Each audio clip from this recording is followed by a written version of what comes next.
the brand supremacy era, where Raw and SmackDown had their own separate rosters and they try to outdo each other on this show for the first time. For the first time. A month before this show happened, Raw and SmackDown decided to create the brand split yet again, with Mick Foley and Stephanie McMahon taking charge of Raw, and Shane McMahon and Daniel Bryan taking charge of SmackDown, which was a solid idea to further push different stars. The real issue would have to be the fact that um, we had a lot of the top guys on Raw, and then SmackDown had lesser than stars, and yet SmackDown felt like the superior show. I mean, they had John Cena, they had AJ Styles, they had Dean Ambrose, but this was the time and period where they were pushing new talent in the show. Like, the women's division felt fresh and unique. The Miz was probably at the best run of his entire career. Even James Ellsworth got pushed to the moon. Remember that guy? But anyways, let's just talk about how SummerSlam 2016 paid off. We kick off the night with Enzo and Cass giving a tribute to the Notorious B.I.G. And then they have a match with Chris Jericho and Kevin Owens. And at the time, we never thought that Chris Jericho and Kevin Owens was going to be a successful tag team.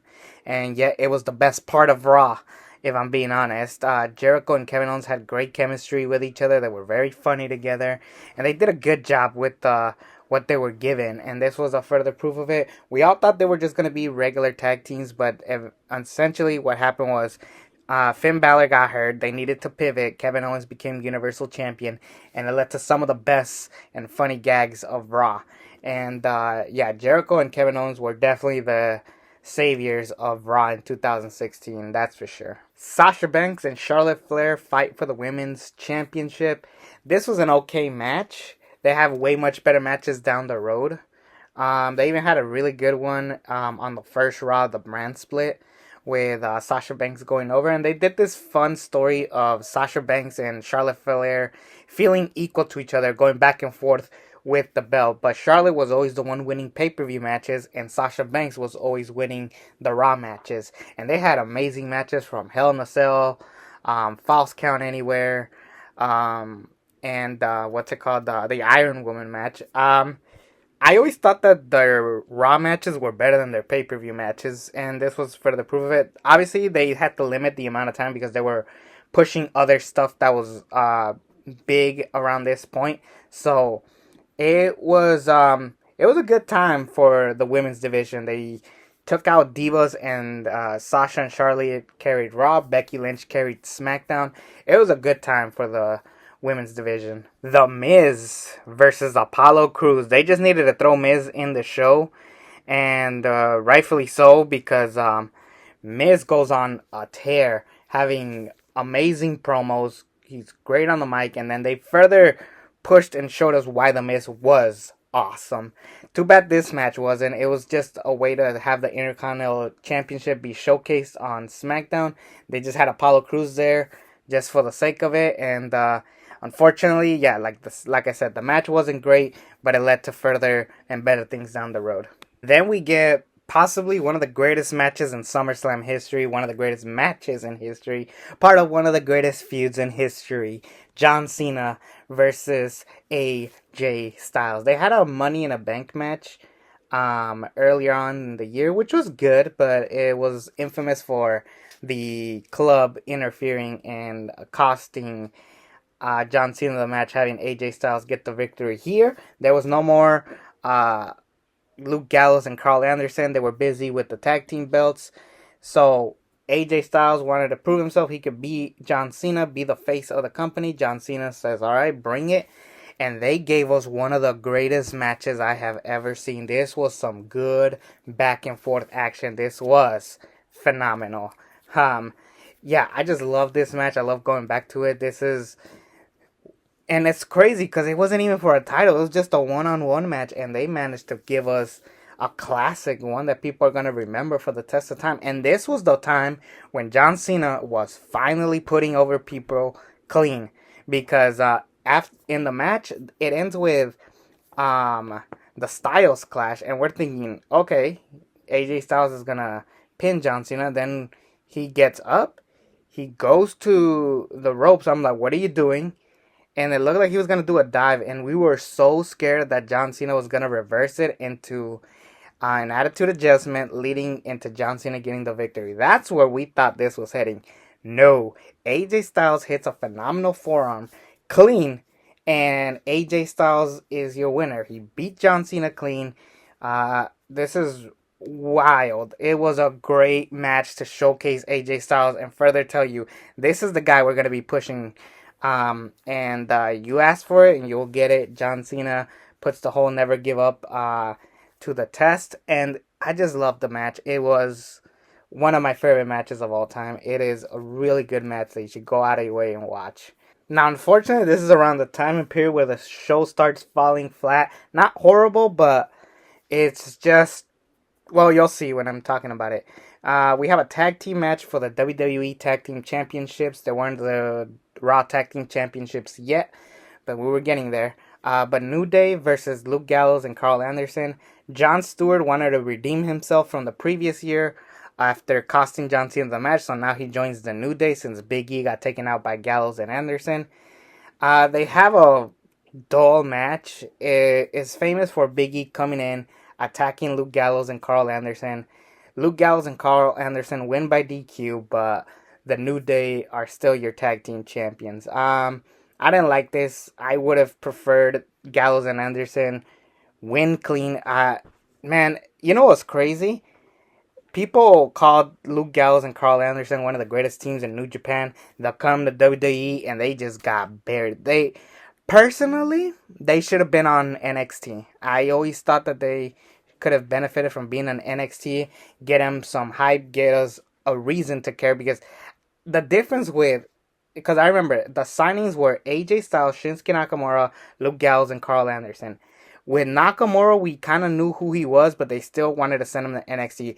AJ Styles was well established way before this, so he went to the main roster. Luke Gallows had a brief run as Festus and the Straight Edge Society. Carl Anderson, we didn't really know at all. So they just dropped the ball with these guys, and they try to push him way too fast, way too soon, and look at the outcome. Then we have for the WWE Championship, Dean Ambrose versus Dolph Ziggler. Shane McMahon and Daniel Bryan are hyping up the match.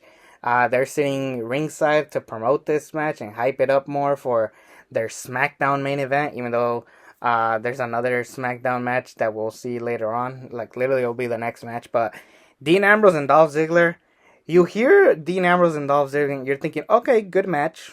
Pretty solid match. You don't think WWE Championship when it comes to Dean Ambrose and Dolph Ziggler. You could see maybe Jon Moxley versus Nick Nemeth, but Dean Ambrose and Dolph Ziggler was further proof that these guys were not ready for a spot like this. Dolph Ziggler, yes, he was good on the mic. He was very talented, and this was the story. Like, people were cheering Dolph Ziggler over Dean Ambrose. And why is that? Because Dean Ambrose was a terrible WWE champion. He beat Rollins and Reigns, where Roman Reigns was out of the picture for most of it. And he's already beating Seth a bunch of times. We've seen him fight that guy a lot. So when we get to him and Dolph Ziggler, Dean Ambrose is half-assing it. He had a Stone Cold podcast that went to shit when Stone Cold got annoyed by him and he snapped at him. So it felt like Dean Ambrose just didn't give a crap, and it really showed. There was a part where Dean Ambrose teases the Sweet Chin music, and then he's just goofing off, and that's what really pissed me off about the match. Dean Ambrose ends up getting the victory. It was fine because the next pay-per-view Backlash, he loses it to the phenomenal AJ Styles, so I can't really get mad at that. A 6-woman tag team match between Becky Lynch, Naomi, and Carmella was supposed to be them fighting against Alexa Bliss, Natalya, and Eva Marie, who ended up getting suspended and got replaced by Nikki Bella. All this was to showcase Nikki Bella was back once and for good.